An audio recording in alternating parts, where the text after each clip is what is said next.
Net Podcast. The Third Degree Net Podcast. The Third Degree Net Podcast. The Third Degree Net Podcast.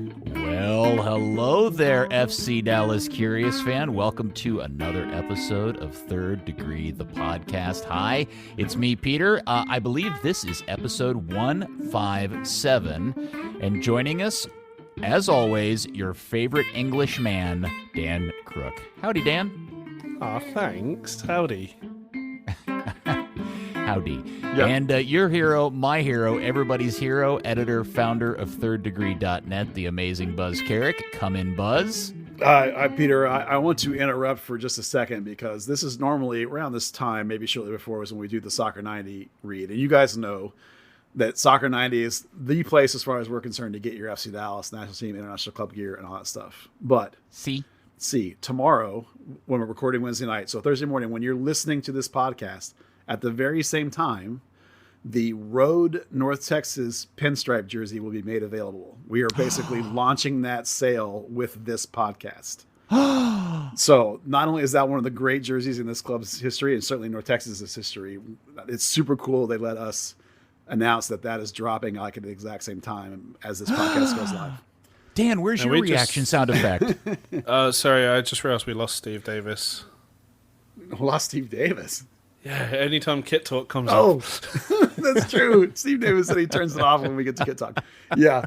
But, well, listen, though, that pinstripe thing is a very limited quality, so it's going to go fast when you hear this. If you really want quantity, one, not limited quality. Oh, it's great quality. It's unlimited quality. Unlimited quality. Yeah, unlimited quality. Limited quantity. So when they're gone, they're gone. And it's a pre-order kind of thing. So use our code, Third Degree, 20% off, Soccer 90, some exclusions apply. This pinstripe jersey is not one of those exclusions.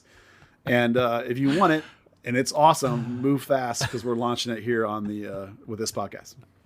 I have this visual image now of Steve Davis just scrambling for the stop button, or the fast forward button as soon. Oh crap! Here goes Welpton talking about the Ford Madison kit again. Yeah. Who gives an F? He said last week he was loving the podcast, and then we got to the North Texas and mentioned Kit Talk, and he went boop ticket.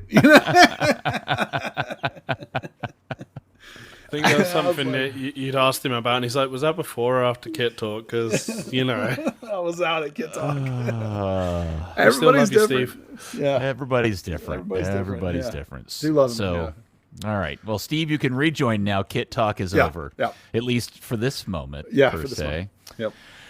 Oh, well, listen to us in our jovial tone because it is a victory pod as Dallas did their business over the Colorado Rapids and Michael Barrios, newly married Michael Barrios, by the way.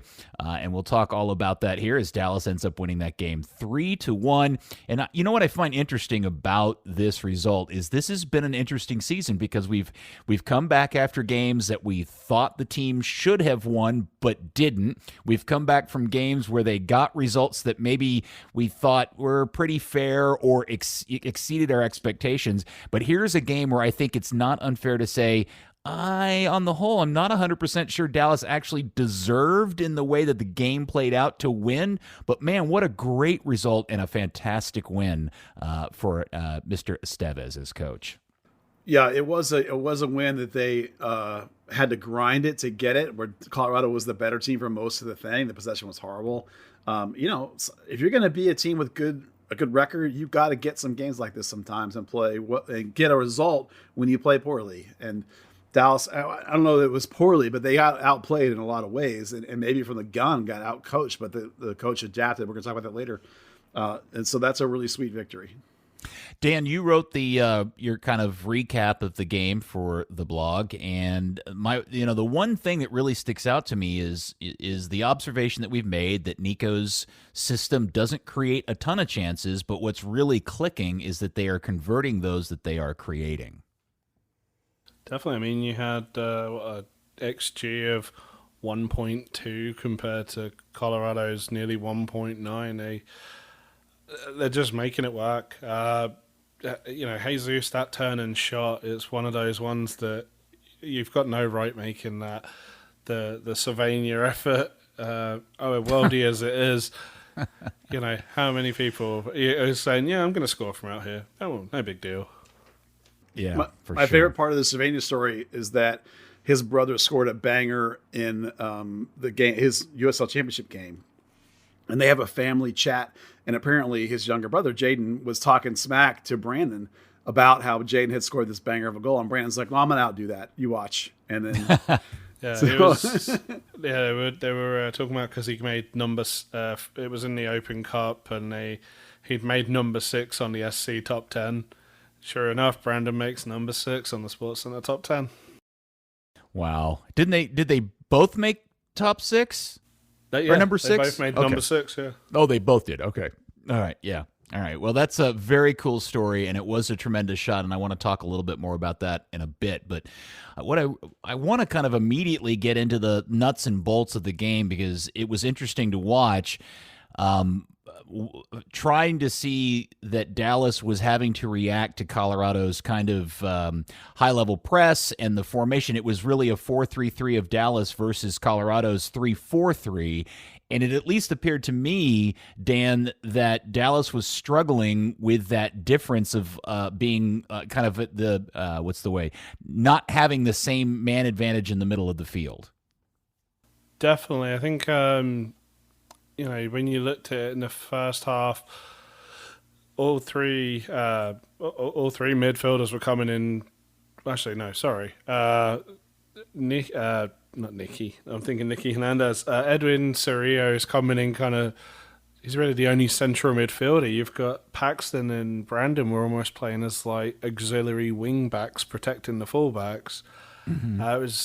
I think I'd pulled from MLS the average positions at half time, and it honestly, you could call it like a 6-3-1. It was that odder shape that they were kind of being forced into just really from Barrios' runs alone, and just the fact that he had that backup in the midfield with the extra man.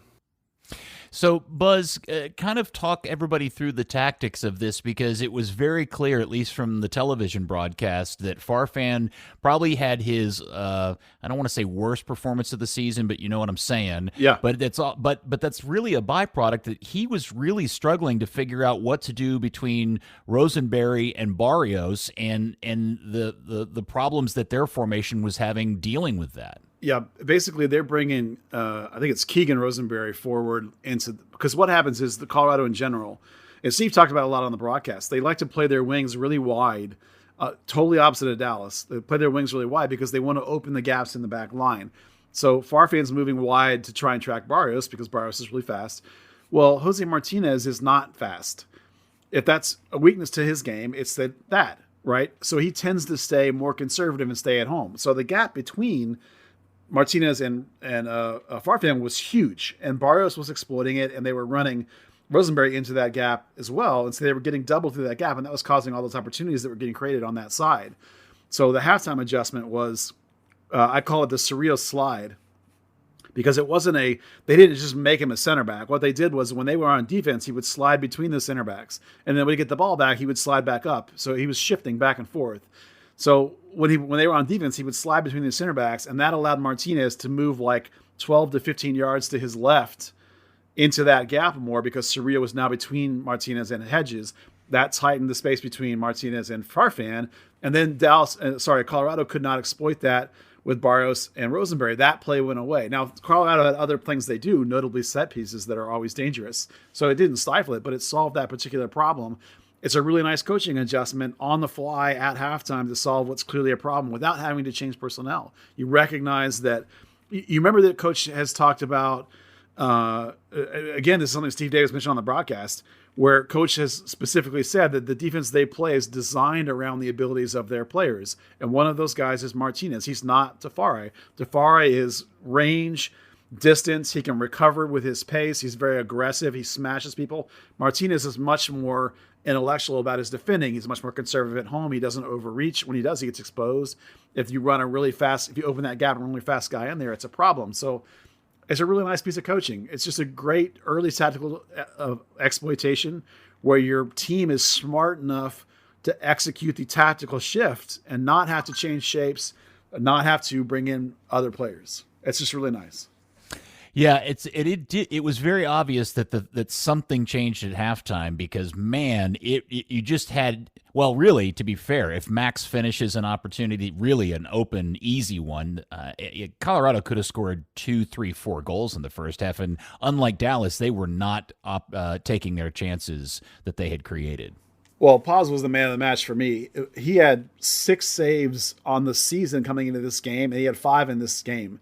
And 3 of them in the first half were game-winning level saves that kept Colorado out. I mean, it could have been 4-1 at halftime Colorado instead of, I mean, he was phenomenal, and it kept him in it. It was good. Yeah, my number one note after the game, Dan, was, man, if we've been talking about anything, we really have an idea of what Maarten Paes is as a goalkeeper after this one.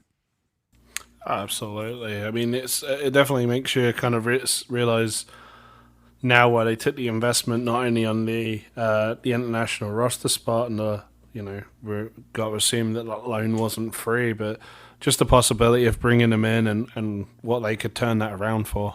Peter, may I tease a Huntsman Dump on Paes later in the show? Oh, yes. Yep. Please do. Stay tuned. And may I recommend that everybody follow his girlfriend on Instagram.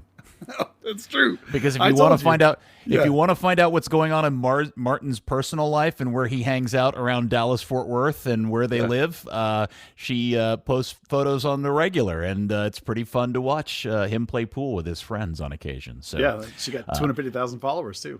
Yeah, she's a popular lady.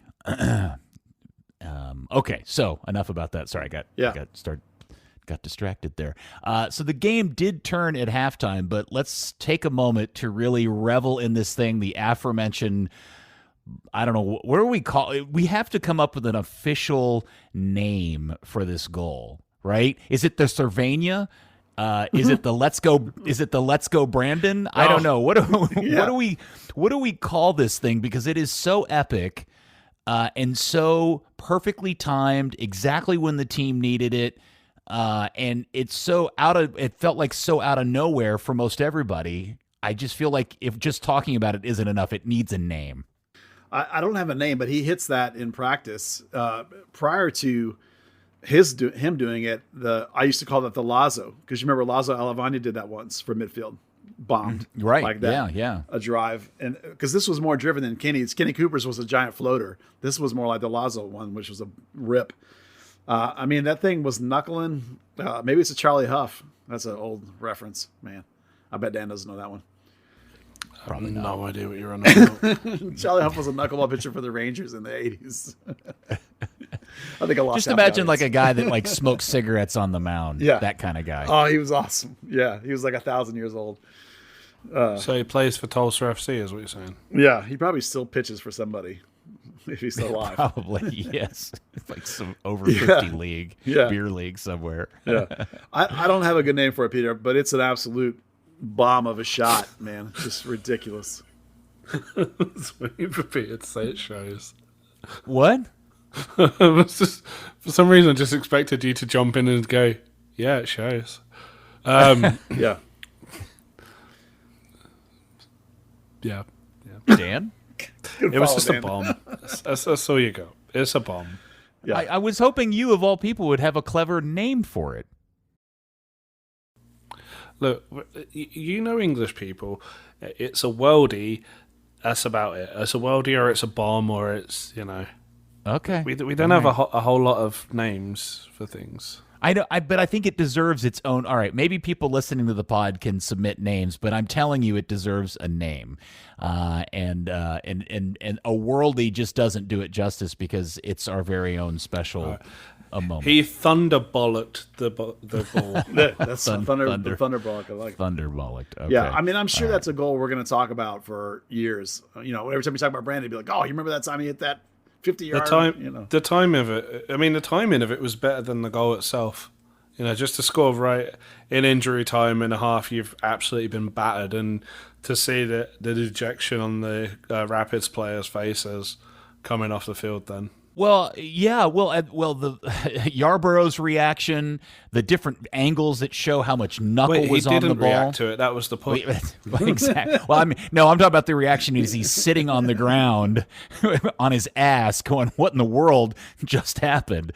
And you're right, Dan. The timing was amazing, and everybody else's reaction, the teammates' reaction, the Rapids players' reaction was all just like, "Holy crap! I can't believe that just happened," and it totally changed the game. Goals change games, and that was, you don't like giving up goals if you're a team in the last minutes before halftime, but to give up a goal just before halftime and give up that kind of goal, like an absolute blaster, man, that's just that was. I'm gonna be shocked if it's not goal of the week. Have they not announced that yet? It wasn't. It? Oh when my I gosh. saw. João Paulo won. The crazy thing is, they say it's the worst or best time for managers, and it's true. It's so much easier for Nico to walk into the locker room and say, "Okay, guys, we're level. We have to come back from anything. Here's the adjustment. Go out and do it." Right. Then, we're going to try this, and then we're going to try and claw our way back, and just. Well, it was fantastic, and it was a whole thing. And what came out of that was a fantastic piece of video that the club tweeted out of a camera that had been positioned in the broadcast room of Mark and Steve. And it is one of my favorite pieces of video I have watched in a long time, and I really geeked out over it, and I was tweeting some commentary about it, and I told somebody in the Discord I would explain why I felt like there were 5 very clear and specific broadcasting skills and choices on display, and that you just don't see enough in broadcasting. So if we have time, maybe I'll get into that here before the end of the pod. Yeah. Okay. Well, wow, that's very It'll be a very long podcast. enthusiastic. Yeah, go ahead. No, I'll try to keep No, it we'll brief, cut I it short. That's all that matters. That's the content I want right now. Why? Why do you want it? Because I saw you say it in Discord, and I was like, I need to know the answer to this. Oh, okay. I'm honored you care enough that much, Dan. All right, so let's talk more about the game and a little bit, Dan. I promise. We'll get to the other stuff later. All right. I promise. The game is going on. Colorado continues to push and try to make opportunities, but now here comes the Jesus Ferreira show. And Jesus continues to do what he's been doing this season, at least here lately. And to Dan's earlier comment, man, that first finish was just unbelievably good and sharp and so good. Yeah, that goal actually triggered me back to a thought that was from 2019 when Jesus was first having his really good season, and we used to talk about it a lot and what a good goal scorer he was. It's very specific to me when we talk about Jesus, how much better he is when his shots are fast. And I don't mean like he hits the ball hard. I don't mean fast like that. I mean that it's quickly taken. It's either no touches to set up or maybe one tiny touch and then a rip. Like tattoo, like turn and rip. This like when he picks up the ball and wants to take 2 or 3 dribbles and a move and like do this other stuff, that's terrible. When Jesus, the less he thinks about it and the more it's just like click bang, the better he is as a finisher and the better. I want more of this kind of shots from him. One-timers, maybe that tiny touch and turn, classic stuff. That's really good. So how much, the one thing that I also find fascinating about this game is that our shiny new toy was kind of quiet on the evening in Velasco. There wasn't a lot of Allen to talk about. That's a good point. There wasn't, but I think that he's been in the league long enough now that people have recognized what he's doing, recognized who he is, and are starting to key a little bit towards him. And I actually think that's why you're seeing a little more freedom from Jesus in terms of his movement, because they're tracking Velasco. So I wouldn't put any worries on it or anything, but it's definitely, there are going to be some times where he's not going to get as many opportunities because people are basically following him around the field. Yeah. They don't quite do that because they use a back three, but there definitely was not like ordinarily when you face a back four, you're playing a little more of a zonal, like you get handed off really quickly. When you have back threes, you probably don't get that handoff as much. You probably have one guy more in your zone more often, and that's probably a tough way for him to react and play. Got a question for you both. Yeah. Yes. So I was going to actually put it in that takeaways piece, but I was like, I can't really ask a question in it because it's takeaways. It's not a question. The wing swaps. Was that primarily, in both your opinions, for the benefit of O'Brien or Velasco? That's a good question. Probably. I'm going to say, since I've already talking, Peter, I'll just jump in. I'm going to say Velasco to move him away from. Is it Beta Shore over on that side for Colorado? No, who the hell was that over there? Well, let me look at the lineup real fast. Well, while he's thinking about that, let me throw this idea at you. Yeah. Okay. Yeah, but man, I want to talk about Abubakar's hair at some point. I got 1,000 questions about that thing. Like I'm jealous kind of questions, by the way. And but is it possible that Nico did that to create confusion? Like, oh wait, we weren't expecting them to start out with these guys swapped like this, and we hadn't really planned on that. Does that make sense, Buzz? Yeah. Most of the time where I've asked him about shifts, it's been for a very specific tactical reason, like, related to the way the other team presses or the spacing or something like that. So I didn't ask him about this one. My assumption is the answer is going to be something about how the spaces in the back line or how O'Brien matches up with Abubakar better or something like that. I think that's probably likely to be the answer. I remember when Paxton and Brandon swapped that game, it was because they played a higher line and he wanted those guys to have their opposite foot be set up to swing balls in behind, so he switched them like that. So it's those kinds of things he's tweaking for usually. So I would lean towards that thinking. I don't have an answer on this one, though. Sorry. All right. So, Dan, back into your review of the game. One of the things we talked about Brandon's amazing night, but there was some interesting stuff going on with Paxton and Brandon and Cerrillo as well. And I wonder what you thought about their performances as a trio. It was interesting. It was interesting just how defensive all three of them were at one point or another. As Buzz had mentioned, the Cerrillo slide, I like that. I wish I'd have thought of that because that's way better than me calling it inverting the triangle, which made sense if you look at the diagram. Yeah. Right, yeah. Cast. It was. It was good to see them all covering back defensively, but and the midfield was kind of a void at times. Well, they were really struggling, and I felt like we talk about this every pod, just the amount of energy and work Paxton and Brandon are doing this season. I do worry a little bit, and I know that you guys, and I think you mentioned it, Dan, in your article, that you guys have a little bit of a running concern with Paxton based on something you saw in practice last week. Yeah, he had pulled up with a groin issue, and I think there was a point that Farfan made this run outside of him, and he was like, "Hey man, that was a great run. Right now I can't hit that pass to you. Sorry." And at a point where you're like, just get out of the session and don't make it any worse. Because I'm sure we've all played with some sort of tightness or an injury groin. You can't help but just make it worse. Yeah. Buzz, do you have any additional insight into Paxton's health situation? Not specifically. I saw him today, and he says, as he always does, that he feels great, and he was moving really well today. No signs of whatever that is. When you go through the course of his season, guys all the time have bangs and knocks here and there. With Paxton, it's often that same area, groin, core, hips, it's all in there because of the torquing he does to himself, because of the way he plays. We've talked about it a million times.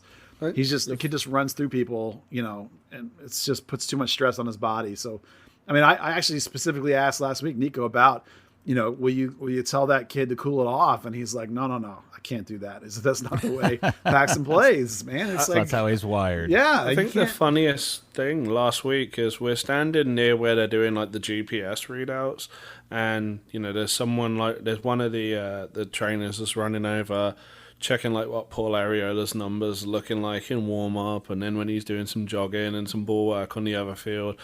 for a groin issue, and then you've got Paxton's gone down clutching his groin, hobbling along like, I'm not hitting any passes on my left foot, sorry, no, can't do it right now. Like, I feel like the concern should be equal here.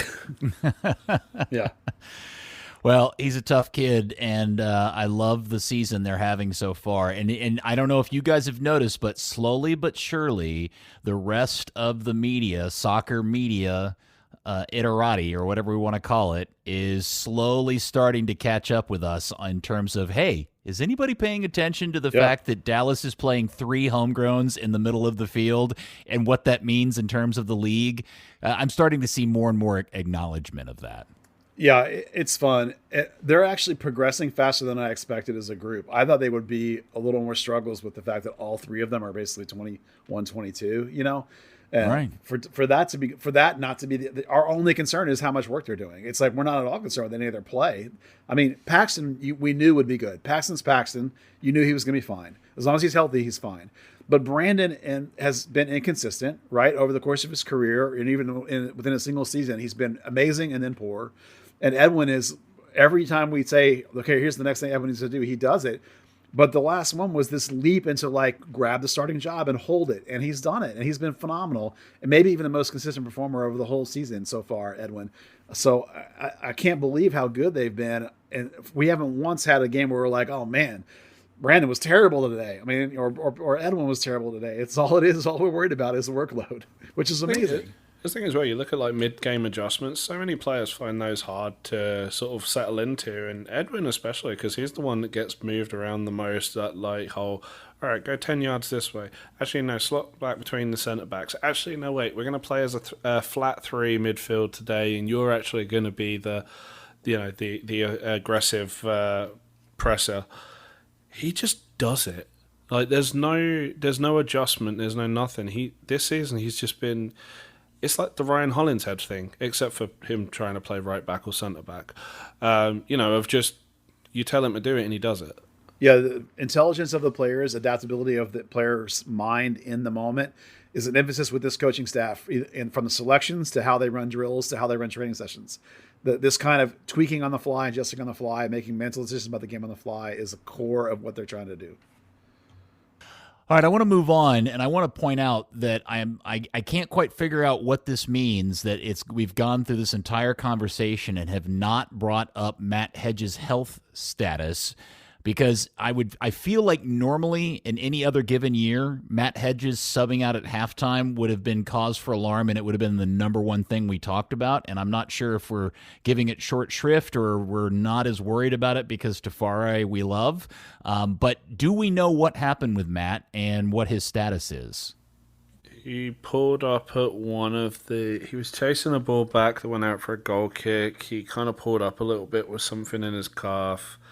He made it through to halftime, and then I think a lot of the reason we don't make a ton of it is that Nico is very big on precautionary subs, whereas not every coach has been. And Nico's got the luxury of the 5 subs to help with that and not having one of those 3 moments being halftime. But we've seen so much in terms of that and load management that it doesn't feel like. Hedges is out for the year. I mean, Buzzer's obviously been at practice, so hopefully he knows something. Well, thanks to our man Nico Hernandez, he asked the other Nico on the conference call today, the Zoom call, about Hedges specifically, and coach said he's fine.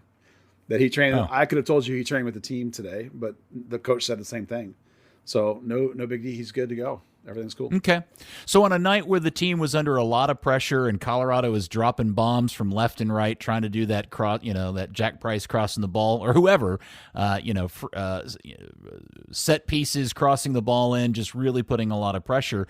How do we feel like the defense played, Buzz? Did they hold up? Was it Keystone Cops and got lucky? What was your grading out on that part of the game? I thought they were fine. Other than the exploitation problem with the big gap on the one side, once they adjusted to that, for the most part in this game, we saw the same pretty good defense we've seen all season. They've mostly prevented people from getting in behind them by playing this mid block. that they've been doing with this, 4 across and then 3 across in front, the midfield guys, that was getting stretched, and that's where the problems came in, and they fixed it. The one weakness I see right now is the Martinez pace question, but Farfan has covered up for it, and so does Hedges. So I don't see any massive deficiencies in the defense so far. I mean, that was the big thing this year, right? Was to stop the goals allowed, and they've given up. What are we at, 3 or something? It's like it's now up to 4. Sorry. 4, not 3 goals they've allowed on the season. That's a spectacular low number when you're looking at teams like Portland's given up 13 and San Jose 15. I mean, they've solved the defense from a massive point of view. And again, they've allowed opportunities, but rarely have they allowed people to challenge Paes. This is the first game they needed the keeper to come up big, and he did. Yeah. So the question I want to ask about the one goal in the 30th minute, is that a byproduct of the problems tactically between the two formations, or did Hedges and or Martinez fail to mark Rubio correctly? Or is it both? All of the above? Dan? So I say it starts with that ball over the top that Farfan's a little bit away on. Martinez gets dragged out left. There's a turnover. Bit, there's a turnover in midfield, and I think Farfan is caught in transition. Correct?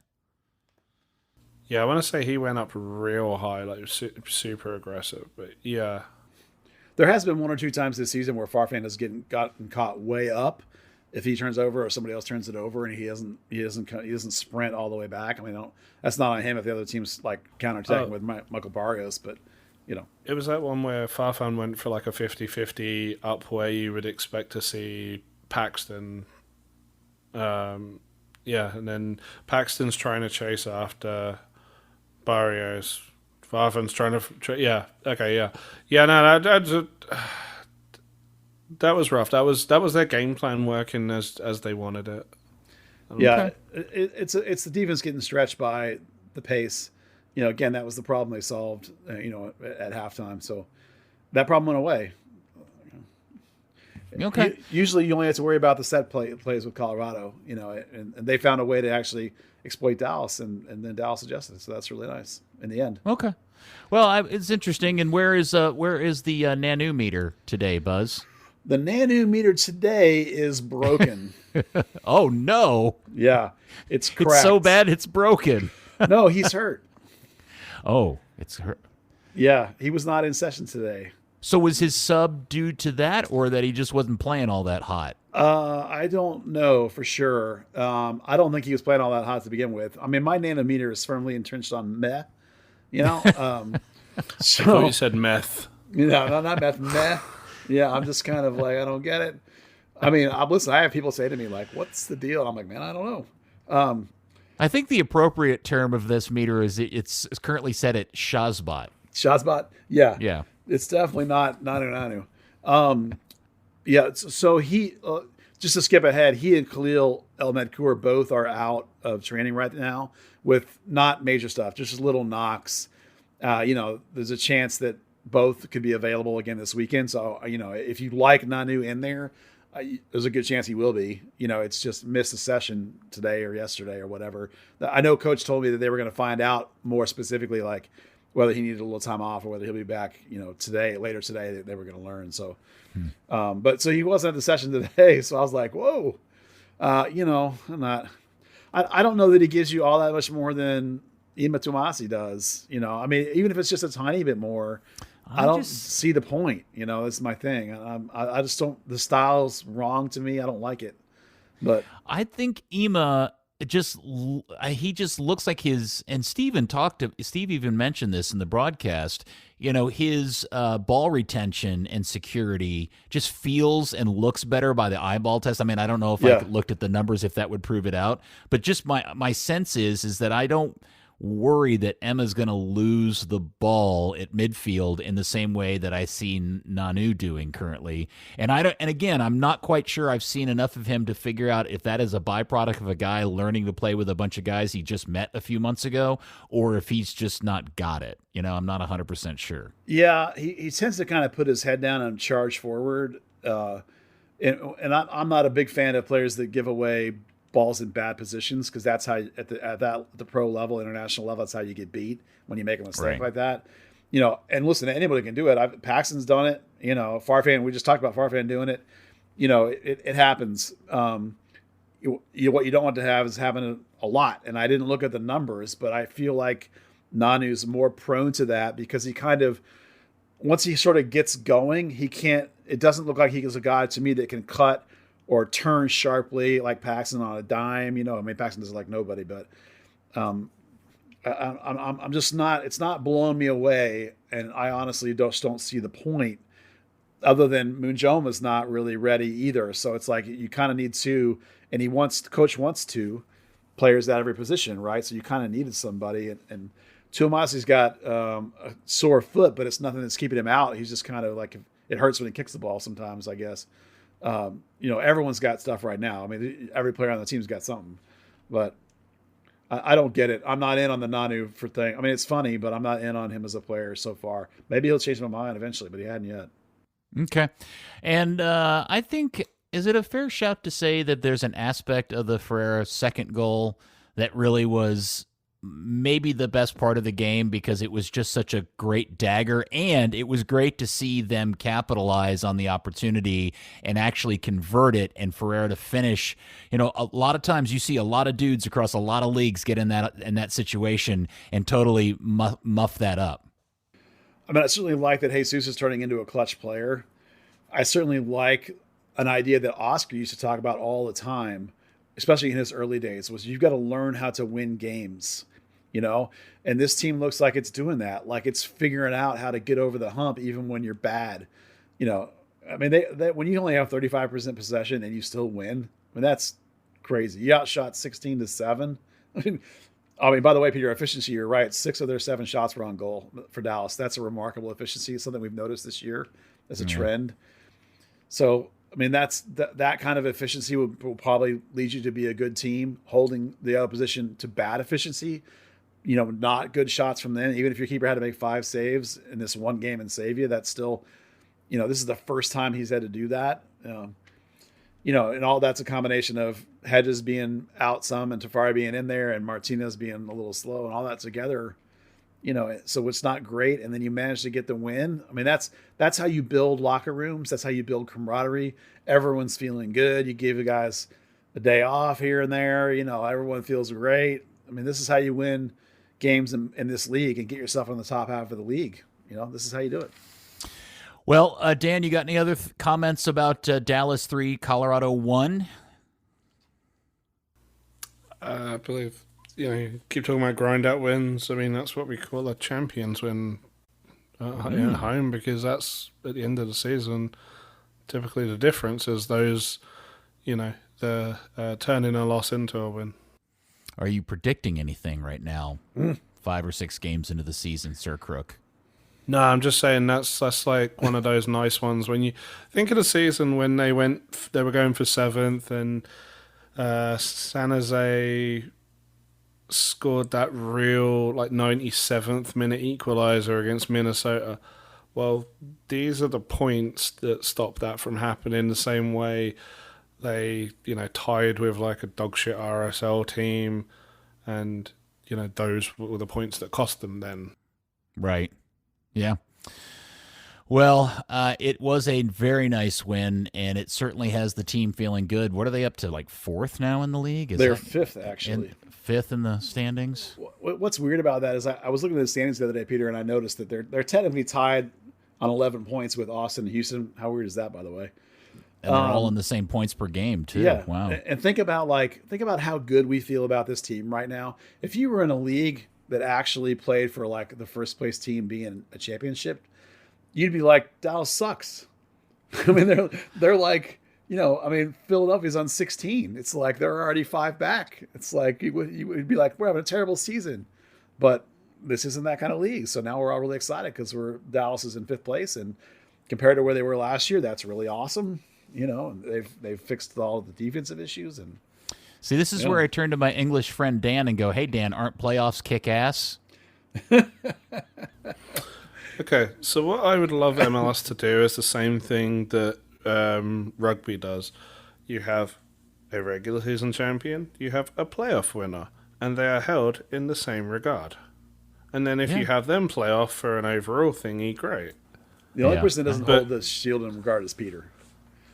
Yeah. Well, and again, the only reason why I think the shield is worthless is because it doesn't apply. It doesn't. Yeah. It's not based on anything that shields of awards of that construction are based on. If it was fuck it.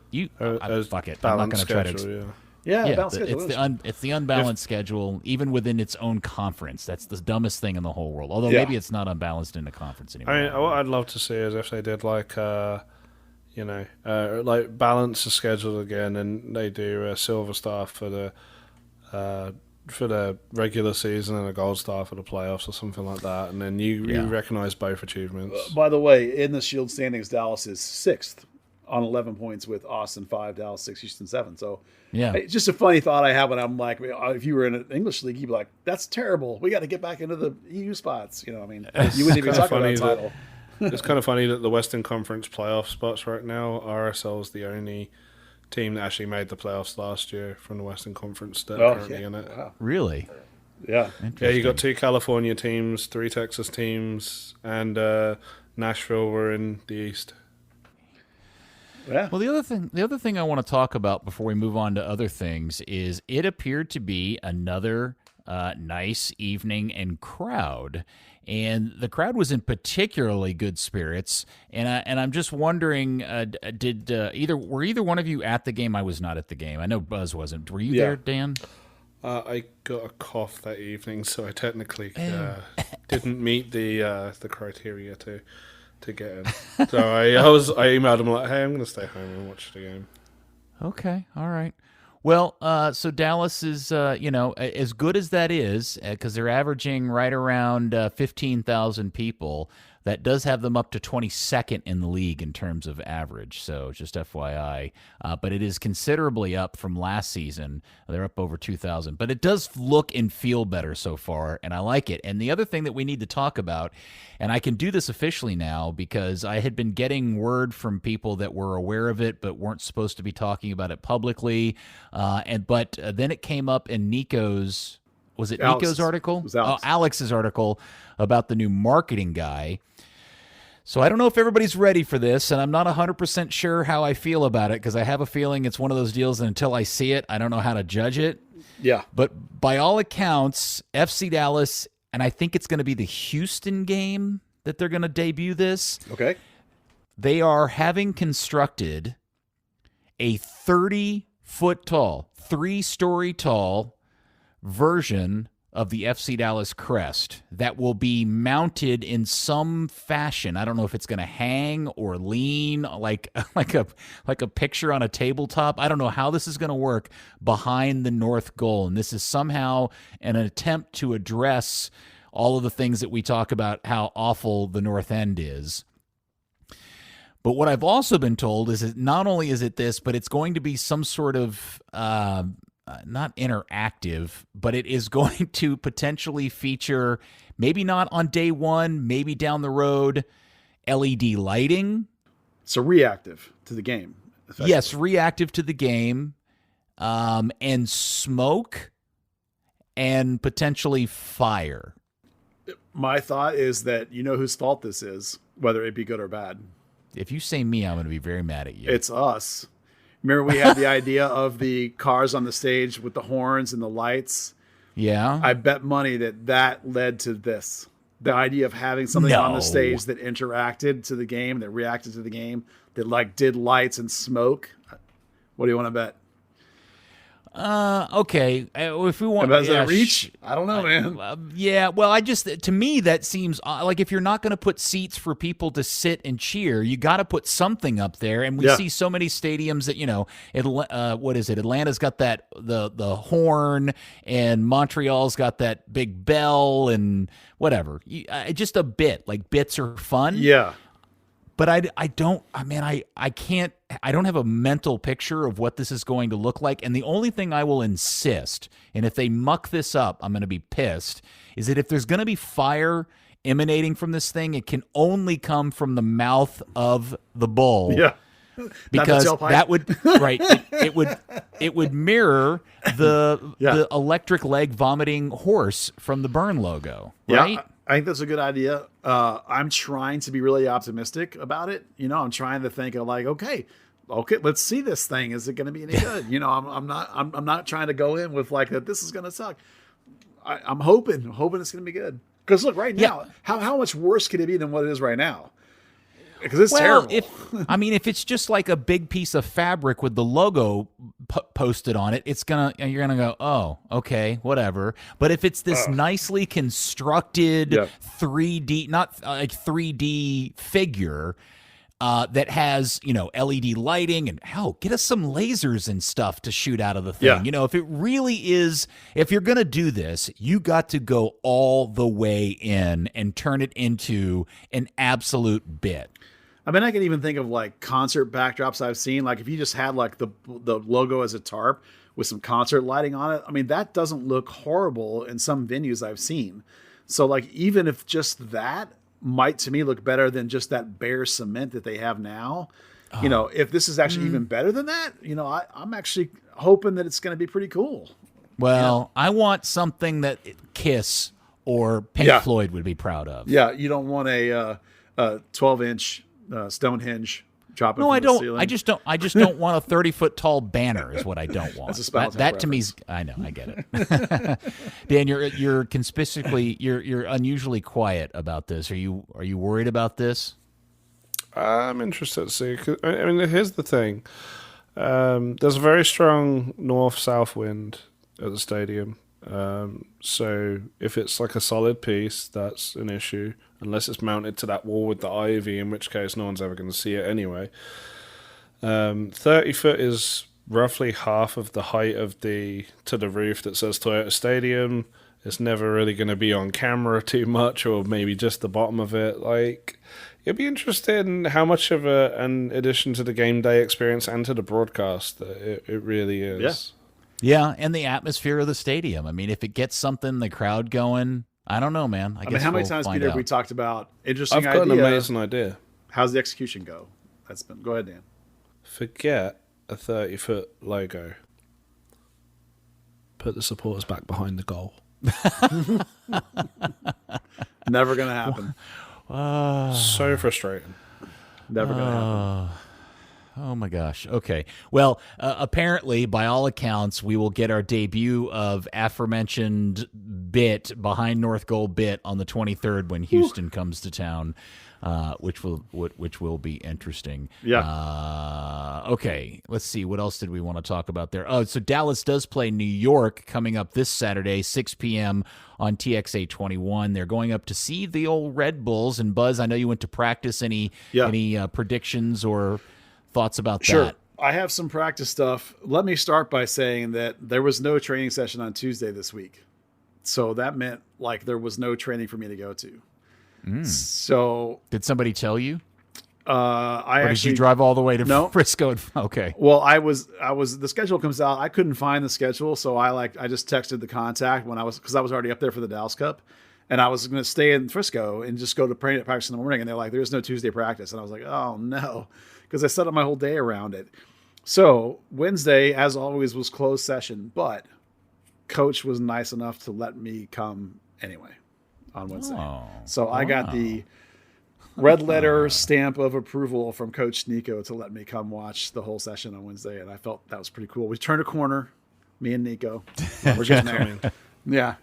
Is this just this one Wednesday, or you now have Wednesday access? Well, I didn't ask about that. I started. You didn't push your luck? Yeah. I mean, and they just asked me, like the PR contacts just said, I will check and see if you can come on Wednesday. And he said yes. So I wasn't going to go, okay, now ask him about every Wednesday. I was like, I'm just going to take the one.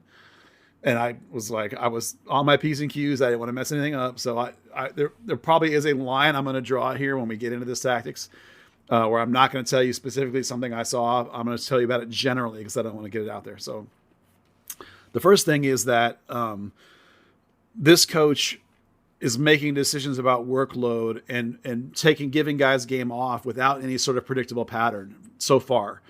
So any given time when I say, here's who I think is going to start, it's entirely possible that one of those things could be completely wrong just because it's like that dude's day to have a day off. The really interesting thing was that you remember last week that I mentioned that they wanted to start working on another formation to have some changes. And I'm going to call it like a variation or adaptation. So that happened this week. They're working on a new shape. This is not the 4-4-2, which is a variance of what they play. They slide Paxton up and the wings slide wide, right? That's just a variation of what they do now. It's not a 3-man back line with Edwin dropping in. Again, that's just a variation. So this is a different shape. It's not radically different, but it is different. And this is where I'm not going to tell you what it is because I don't want people to know that Dallas is working in this new particular formation. When it happens, if it happens, I'll point it out whenever I get around to watching the game. And if I notice it when I'm working, if I notice it from my phone or something, I'll mention it too. So potential tactical change, hypothetically, in the cards at some point. Is it for New York? I don't know, but possible. Nanu possibly being out could mean Ima's in with that little knock on Nanu. So that's Hedges and Martinez, probably, most likely. Paxton, Brandon, Edwin, Farfan on the left. Velasco, Ariola's back in training. He looks great. He's fine, cleared to go. Jesus is there. I mean, it's the guys that you would expect it to go. The other really fascinating thing that was happening today is that this is the first coach I've ever seen, and he's done it enough now that it's actually, I know it's not just a one-off. It's a thing that he does. All coaches worry about workload. They all give players days off. Mauro Diaz needed lots of days off. Sometimes they'll let a guy just sort of step out of training halfway through, or he'll maybe do like the first 10 or 15 minutes and then step out. This coaching staff specifically designs drills to ease workload on certain players. So like the first main drill today was a possession style game, almost 11 versus 11, except that at any given moment, 3 players would be standing on the side watching instead of taking part. And it was always a straight swap. Brandon and Paxton did a straight swap. Edwin and Faco did a straight swap, and Hedges and Martinez did a straight swap. So those 6 players only did half the rotations of everybody else. Does that make sense? So the drill is designed to ease workload on players that are in high workload positions, that are going through heavy shifts, if you will. So in addition to days off, in addition to these using the 5 subs to manage load, they're now actively using specific kinds of drills to ease load, and having a whole day off Tuesday. The whole team had a day off Tuesday. So it's a fascinating process to watch when you see something like that in a coach, and anybody out there can predict what the lineup will be. You can clearly see who he thinks the best 11 is. And if everyone's healthy, that's who it'll be. The question is Nanu healthy, and is he going to give somebody a day off? I don't think he'll give somebody a day off. On New York, they do have 3 games next week, though. There's an Open Cup game. Mm-hmm. So don't undersell the idea. I mean, obviously, the Open Cup game, you'll have some guys come in. I'm sure Tafari plays that game. I'm sure Faco plays that Open Cup game. You can pick out lots of dudes that probably will play that Open Cup game. But, 1 or 2 guys might have to go in more than in the Open Cup, possibly. So maybe there'll be some rotations some other places. What he does with that, I don't. It's hard to tell. I think the New York game will be straight up, and then they'll adapt from the Open Cup game on. I wonder how much was the FC Dallas night at the Stars game last night, Tuesday? Yeah, it was, wasn't it? Yeah. Well, they were all there. I saw a bunch of the videos. Again, I saw, if you follow Mr. Paus's girlfriend on Instagram, you will see that they all went to the Stars game last night. Yeah. So, interesting. So maybe that was part of the reason why they had the day off, is they knew they had a big evening in front of them with all the Stars players. Maybe this coach seems to be into rewarding winning. There's the story about him bringing cookies when they win and stuff. So maybe it's like, you win, you get a day off. Yeah. He brings up like 15 boxes of Tiff treats. Yeah. To the post game culture, awesome. right? Culture's big. So Yeah. That would be such a cool promotion. Like if the team wins, everybody gets a Tiff's Treats cookie at the exit when you leave the stadium, a worm cookie. That would be great. That would be fun. All right, so I have two more things that I talked to Coach about. Okay. And one is Schön, and the other is a Huntsman Dump with Paes. What is going on with Mr. Schön? He wasn't even in the 18. I know. I asked him about that, and he said that the international work that he's done, has derailed a little bit of his adjustment to the team, to what they're doing. He's been gone a couple of times at rough times. But he also basically just said that, when you're talking about a guy who is in a national team, we need to see more from him. The bottom line is that, like, when he's coming back, he's just not performing well enough in training yet to, like, work his way in. And there's a high expectation from him based on last year, based on the fact, remember what we talked about the winter, how much they loved this U22 development because Schön was so good, and he's going off to his national team. And it's like, you need to be performing like Jesus and Areola are.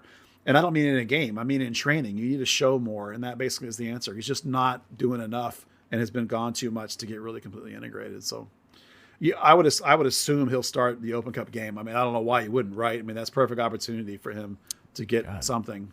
Yeah, if you ain't starting the Open Cup game, there are much bigger problems. Yeah. Oh, if he's just on the bench for the Open Cup game, I'll be like, dude, yeah. We've seen that story play itself out many times over the last 26 years. Yeah, we have. Yeah. Yeah, if you can't get in the Open Cup game and you're on the bottom of the roster, then Nikki Hernandez loan out probably is what happens when you can't do that. Now, is it now time for the Huntsman Dump? It is. Okay. So the Huntsman Dump is related to, it's not a major one, it's a minor one. It's related to Maarten Paes because the question's been floating around like, man, this guy's loan is only through July. Do they really like him? Are they going to buy him? What's the deal? So I said, okay, hey, Coach Nico, Maarten Paes' loan is only through July. Have you guys, and he interrupted me and he said, it's the whole year. Oh. I said, what? I said, no, that was reported through July. He said that was only like a trigger of some kind. He wasn't specific. That said, if he was not playing, like if he had not broken through and was never going to break through, and that was for them to be able to dump him, basically. So whatever has happened contractually, I guess, Coach tells me that they have him for the whole season. And it's just down to whether they want to buy him or not now, basically. So now, hypothetically, could he be wrong? Entirely possible, but I doubt they would tell the coach that he has him for the year if he didn't. I mean, that would be a big problem, right? So I take him at his word that he says that they have Paes for the whole season. So that's the Huntsman Dump, is that Coach Nico Steves told me that they have him for the whole year and not just till July. So it's a hell of a dump. Yeah, it's a pretty good dump. Because I asked him, I said, is this kind of in a vague sense? Is it like when Quinones was sold here? And it was like, if he starts 15 games, the buy becomes automatic. And he's like, well, yeah, sort of. And he said, but there's all kinds of those things in lots of contracts that I don't know about. But he said very specifically that they have him Paes for the whole season. So that's great. And then today the team announced a loan. Yeah, Nikki Hernandez. Now, we've talked about him many times on this pod, and I've done burns about him. This is perfect. That's a guy who's a good example. Like MLS Next Pro right now is not as good as USL 1 was. Some of the MLS teams stink. So the gap between North Texas and Dallas is bigger than it was. Nicky Hernandez is not going to benefit from playing for North Texas right now. He's too good for that.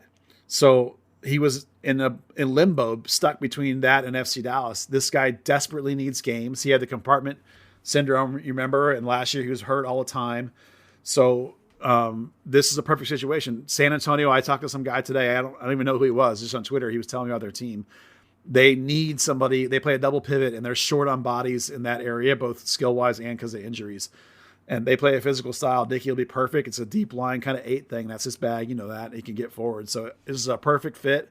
That loan is for the season, although they can recall him. They have a right of recall. But this is exactly what he needed. It's a good move by the club. It's a good move for San Antonio. And this is the kind of relationship you need. And this is why this demonstrates another gap in the structure of FC Dallas. They need relationships with USLC still. They need a chance to get guys like this games. Eddie Munjum was another one that probably could use a deal like this if we didn't have Nano or even Hurt, for example. But anyway. And okay, well, that's all good information. The other thing that I wanted to mention, Buzz, is the Dallas Cup is here. and it's been going on for the last several days. Sunday was the day it started out at the Cotton Bowl, and with some of the results for the FC Dallas Academy teams up and down the different age groups, it's become very quickly and very clear to me, it's become very clear to me very quickly that you're going to end up spending an inordinate amount of time over the course of the next week or two reminding everybody what the whole point to the Academy for FC Dallas is really all about. Yeah. Well, there are some criticisms to be made. The 17's underachieved for like the third or fourth year in a row. There's some issues there. Draw your own conclusions to what they are. There definitely has been a fall off in recruiting. We've talked before about a lot of the good recruiters have left the academy. Peter Lucine's not there. Javier Morales went to Miami. Lucci, great recruiter, gone. The Bazan brothers were great recruiters. They're gone. So there has been a little bit of efficiency in recruiting. But overall, winning games isn't always the point. In particular, you can look at, for example, the U19 team, who is overachieving right now. They're actually playing really well. But from that team alone, you're missing Ricardo Pepi. He's a 2003. He would still be a U19. Justin Shea, Dante Seeley, Colin Smith, who's with North Texas, Jonathan Gomez, who went to Lou City, of course, but he was in that group, and Antonio Carrera, who's a 2004. And you can also include Santiago Ferreira, who's up with North Texas too, and did not play, even though he's an academy player and an amateur. He didn't play with him at all in this tournament. He's up with North Texas full time. So you're talking about 7 guys that are missing out of that team. Well, you took the 7 dudes. One of them's playing in Germany for $20 million. Another one's ready to go to, just went to, was it Hoffenheim Chase at? Like these guys are, you're talking about it. Imagine the score lines if those 7 dudes were playing for FC Dallas's U19 team, right? It's ridiculous. So because of that, you now have 10 guys that are playing up with the 19s who are technically U17s. So effectively, they're fielding a U17 team in the U19 bracket, and they're fielding a U16 team in the U17 bracket. And there's got guys coming up to that team. And then the U15 team has guys that come up from the U14 team. So overall, Dallas is shuffling guys up. So they're playing against bigger, stronger, faster, more powerful players and more difficult opponents. And Dallas is also rotating lots of pieces in and out because they're managing the load on their players. They're developing lots of people, et cetera, et cetera, et cetera. So they're not really bad results. Now, do you want to win games? Absolutely. They don't care that much when their teams get knocked out. They looked at, like, I even asked Nico today about it. He's like, oh, it's been great. He said, well, our guys are down there getting challenged. They're getting beat up by these older, bigger teams. It's been fantastic.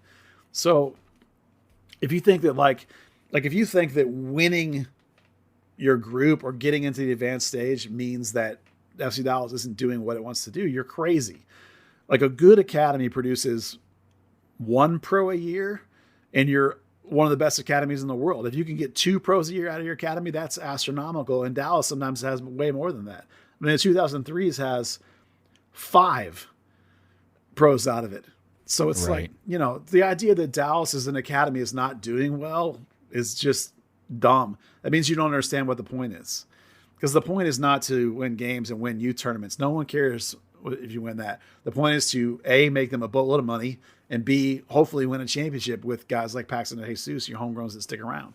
So, there are some individual results that could have gone differently with some different personnel, perhaps.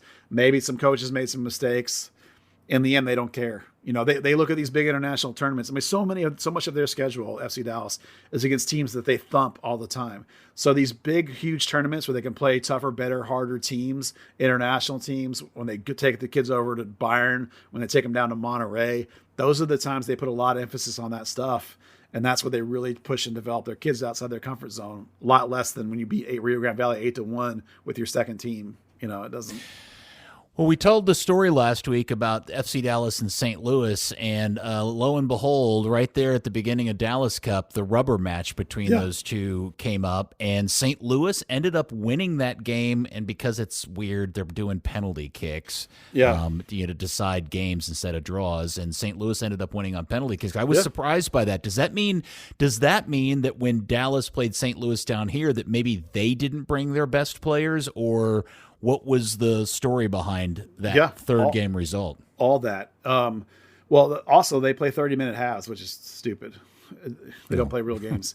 So St. Louis brought their guys down from MLS Next Pro that are like of age level equivalency. So they brought down a couple of really good guys. Fair. You bring who you bring, right? Dallas did not stack that team as much. They had a couple of guys in, but they also heavily rotated because it was game 2 of their 3 days in a row game. So they're rotating guys in and out all the time. So the game was really even. It was St. Louis is a more vertical, track meaty kind of team, really big. Dallas plays, ball on the ground, tries to play their build out, their 4-3-3 style that the first team plays. So there was a mismatch in styles, an relatively even game. St. Louis got a goal and they tied, and went to PKs and they won. So yeah, one of the parents who was sitting next to me says, well, that was a lot better than losing 14-0. And I was like, yeah. So it just, Dallas has some guys that were with the 19s instead of the 17s. They didn't bring down players from, North Texas as much as they could have. They didn't have.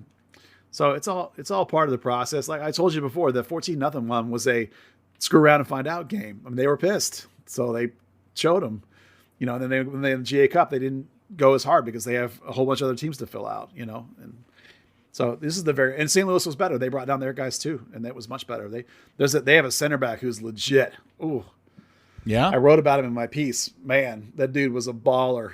I don't remember his name off the top of my head. I wrote about him when I wrote about that game. I was like, can we get that guy? How do we get that guy from St. Louis?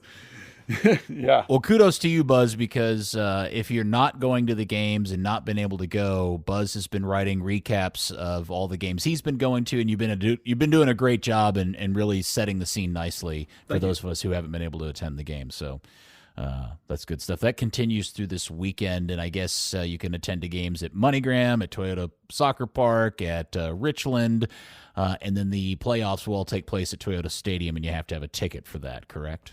Yes, the Toyota Stadium games, you have to have tickets. Yeah. Where are the GA Cup playoff games?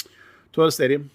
Oh, they're also in the stadium. Okay. Don't quote me on that. They have the TV is all set up on the field 4, which is the one right next to the FC Dallas training field. I don't know whether they're using the stadium or not. I don't know why they wouldn't. I mean, if they're going to have people there, you can set up TV easily.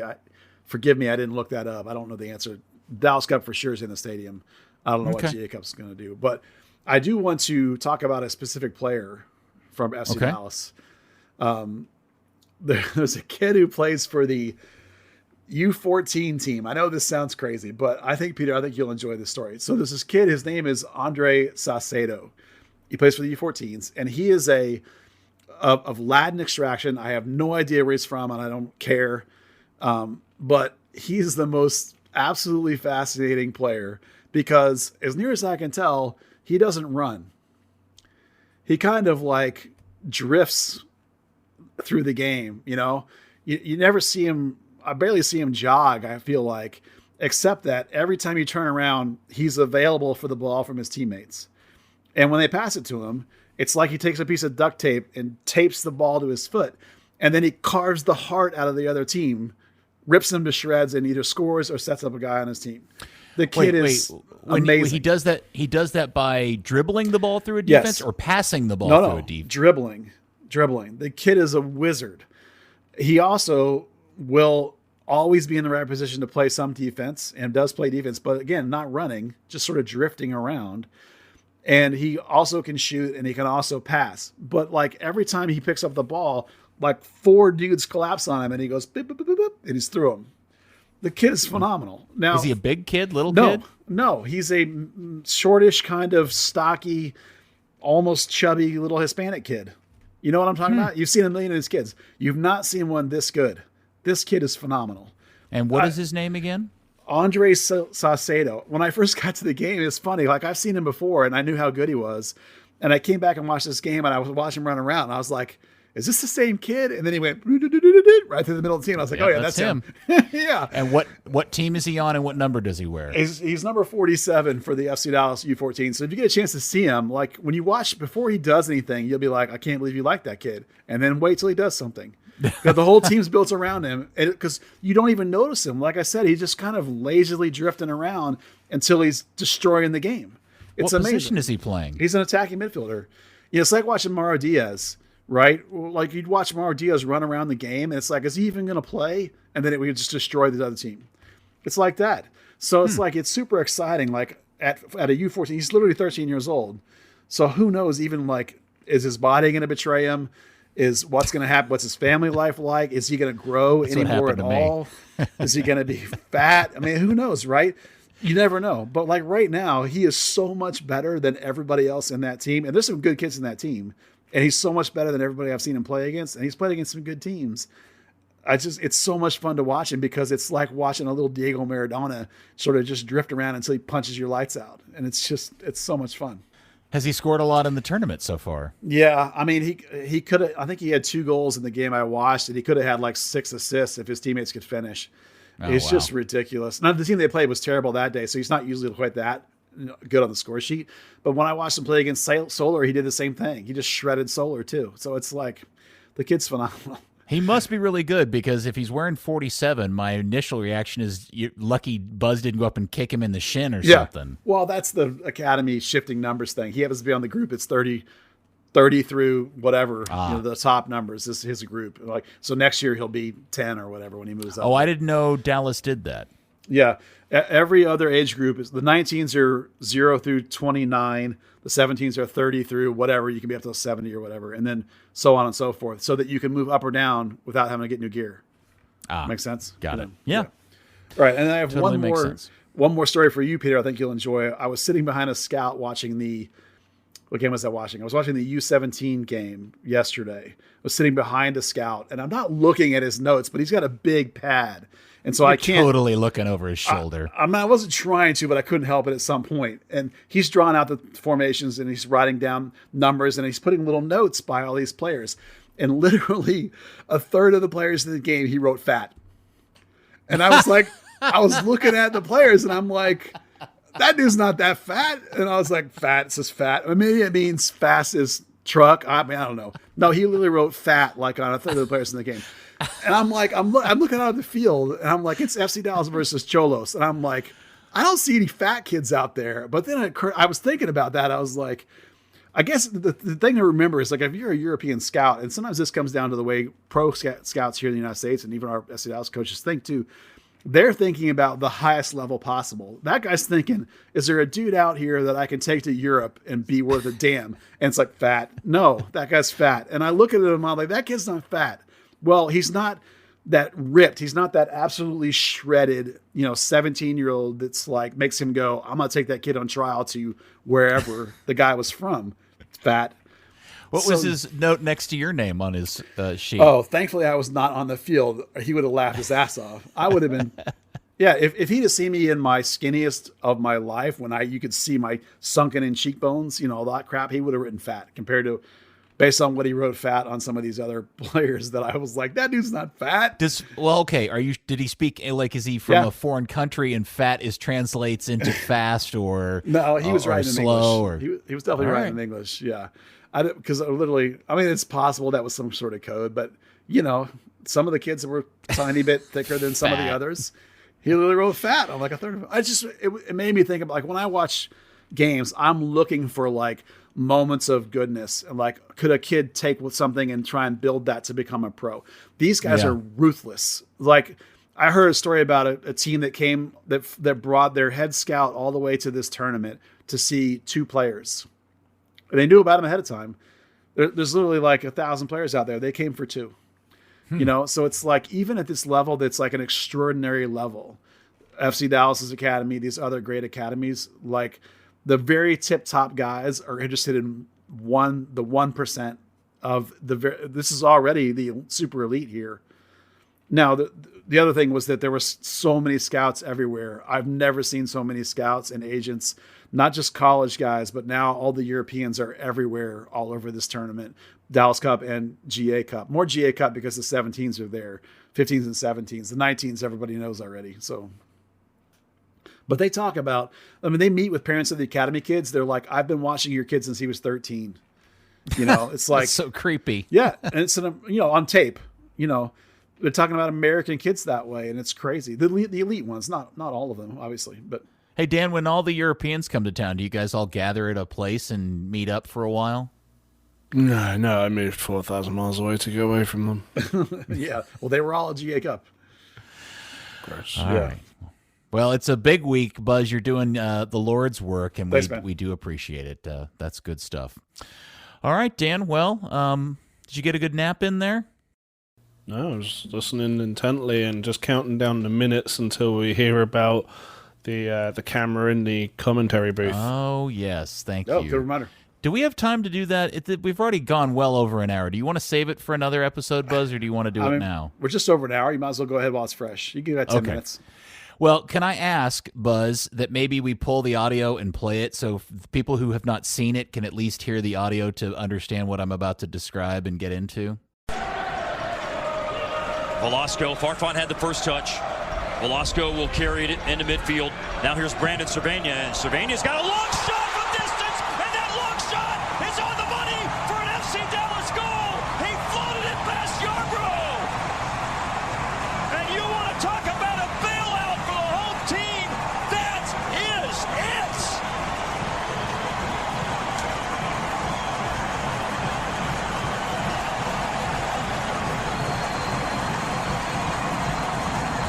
Well, Mark Followell, I'm going to tell you, Brandon Sylvania, he's got a funny little action on his shots. I see it all the time in training, and he knows how to hit the ball that's got that little dip on it, and there it is. And William Yarbrough, look, his positioning is okay. He's not really that far out. Look, he's 2 steps off his line, but the ball's got a knuckle on it. I think he maybe sees it late. I think he needs to do a little better, honestly, but man, what a shot from Brandon Sylvania. We talked about it, by the way. Dallas needs to start getting goals from midfielders. Yes, that's our first one this year. So what this is FC Dallas, the day after the game, posted a video, and it's 2 videos stacked on top of each other. If you haven't seen it, it's on their Twitter account. I've tweeted it. Buzz has tweeted it, and it's phenomenal. And it's phenomenal for me because it's a broadcasting thing, and there are a whole bunch of things in there I can geek out about that have nothing to do specifically with soccer per se. These are all broadcasting things. And I retweeted it the next day because my reaction to this is something that I've said a lot over the last couple of years, which is if you're a fan of this club and you follow this club, I just don't know if everybody really understands how lucky we are to have Mark and Steve as our broadcast crew. They are tremendous, and I probably shouldn't say this out loud because I've not seen all the different MLS teams, but I have a fairly good sense that they are the best of everybody out there, and if not the best, top 2 or 3. But this video is so insightful, and I tweeted, I said, there's like 5 very clear broadcasting skills and choices happening in here that you just don't see enough. And some people asked me to describe what that was. So I'll kind of go through it here quick. So when you watch the video, the first thing is a very nuanced thing that you will never see unless there was a camera that they had posted in the room like they did in this instance. So the video on the top is Mark and Steve. There's this camera that's like spying on them, and the other video below is the actual action of the game, and it's all synced up. And when the goal by Brandon is scored, it's the bomb. It's the crazy play that we need to come up with a name for. Mark does Mark things, and what's interesting in the video and is really critical to understand is that Mark does something that not everybody does. Mark uses his body and his hands to affect his presentation style.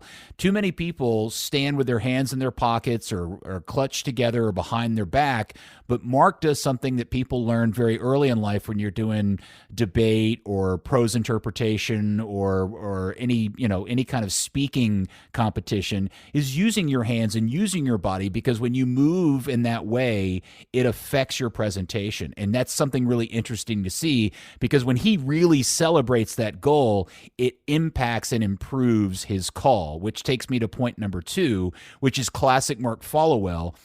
He's so good at calling insanely important moments in a very clear and beautiful way. Like the opening Velasco goal. If you remember, he had this really great line that I don't know how he pulled it out of the top of his head about you only get to make a first impression one time. And it was the perfect call for that goal for Alan Velasco. And his call here about Brandon is equally good, but those first two things tie together.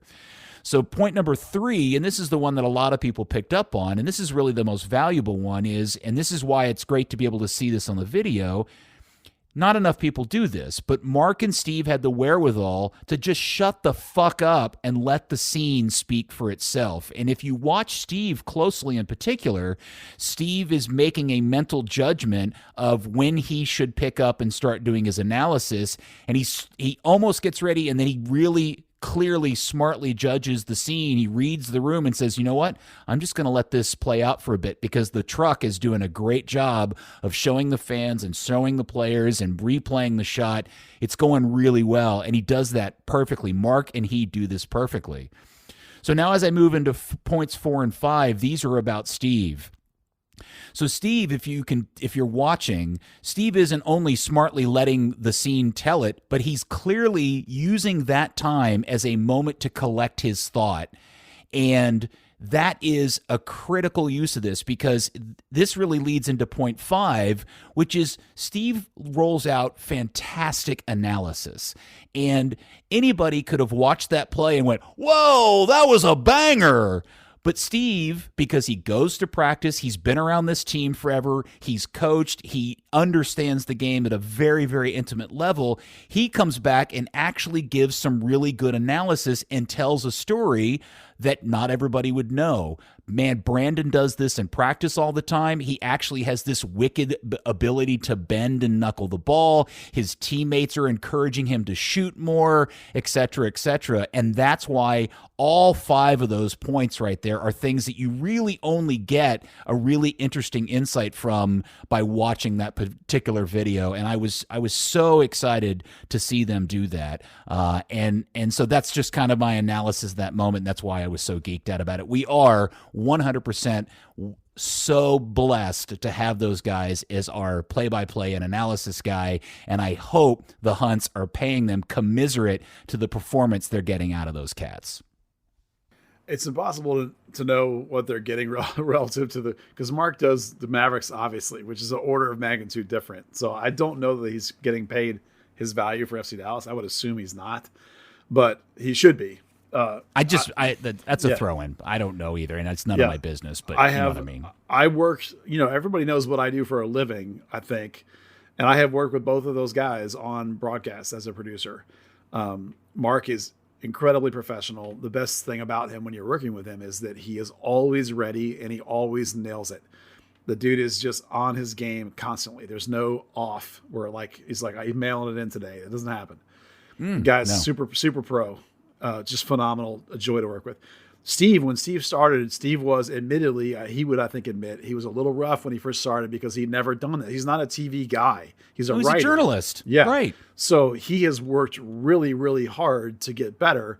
And the moment that you're talking about where he takes a minute to figure out what he's going to say, he even commented that on Twitter because he wants to really make sure that when it is his turn to finally come in, that he brings something intuitive and interesting to the conversation. That he doesn't just go, what a banger. So, both of those guys work hard to be better at what they do. Steve has put in tons of work to be better and has come a long way. And I think he's doing a phenomenal job. His experience covering the game covers up for what usually is a player's sort of position or a coach's sort of position. He's got so much background writing and covering that he can make up for that perceived deficiency. It's a phenomenal partnership. And I've worked with a lot of other ones around the league, and they're right up there with some of the best for me. Well, one of the things I'll say and add into that is just take a moment to consider for yourself how many other guys in the analysis role are guys in Steve's background. I mean, I literally can't think of somebody in Steve's position that isn't A, a former player, or B, a former coach of a very high level. right? Like, I don't know anybody that does it. And for Steve to do that role as well as he does, he tells the stories, he provides really clear imagery with his words of why things are happening the way they're happening. It all has value. And I value both of those guys' work so much. And sorry, I'm prattling on about it, but the video was fantastic. It just was total broadcasting nerd heaven for a guy like me. Yeah, it was fun. It was a fun video. That it's not often that talent will let you record something like that because they don't like to be caught unawares. They really have to trust the person that's doing it, obviously. So that's not a thing that you can like. Steve's surrender cobra, where he puts his hands on his head when the goal is hit, is so classic. It's so good. Yeah. It's so great. So I hope that lived up to the hype for you, Dan. All that and very much more. That's a sterling review. Thank you, sir. All right. Now I'm hoarse and talked out because I got overly excited about something I don't know anybody cares about other than me and maybe Buzz, just because you're in the business. Well, yeah, I was hyped up. Peter, what we should have done was we should have done the Soccer 90 end of the show read, because then Steve would have turned off the podcast because we would have talked about how Soccer 90 has the pinstripe kits, right? Coming in for and that would have been soccer talk, and so he would have tuned out. Yeah. Nice seg, bud. Nice seg. Right. So don't forget, Soccer 90 is the sponsor of Third Degree, the podcast. The pinstripe North Texas kits are here. When you hear this podcast, you better order fast because the supplies are unlimited. No, they're limited. Quality is unlimited. When they're gone, they're gone. So pre-orders now, 20% off with our code Third Degree. Some exclusions apply. Online only. Code doesn't work in the store. And it's a pre-order situation, so get in if you want it because those kits are legit. Will do, Buzzard. All right, Dan, thank you very much. I hope your day shortens up and you get to go sleep. Nah, I get to go do some more work now. Oh, damn, dude. Poor Dan. Such a just a hard worker. Good for you, Dan. All right. Well, thank you, Dan. Appreciate you, sir. Thank you. And thank you, Buzz. As always, enjoy the second week of Dallas Cup. Oh, thanks. I'm looking forward to it. Hopefully I get out there and hopefully people don't get sick of me talking about it because I love it. Yes. And thank you, FC Dallas Curious fan, and thanks for putting up with me prattling on like that. We will speak to you next week on another episode of Third Degree, the podcast. What a thunderbollock by Brandon Sylvania. Third Degree, the Third Degree Net Podcast. Third Degree, the Third Degree Net Podcast. Third Degree, the Third Degree Net Podcast. Third Degree, the Third Degree Net Podcast.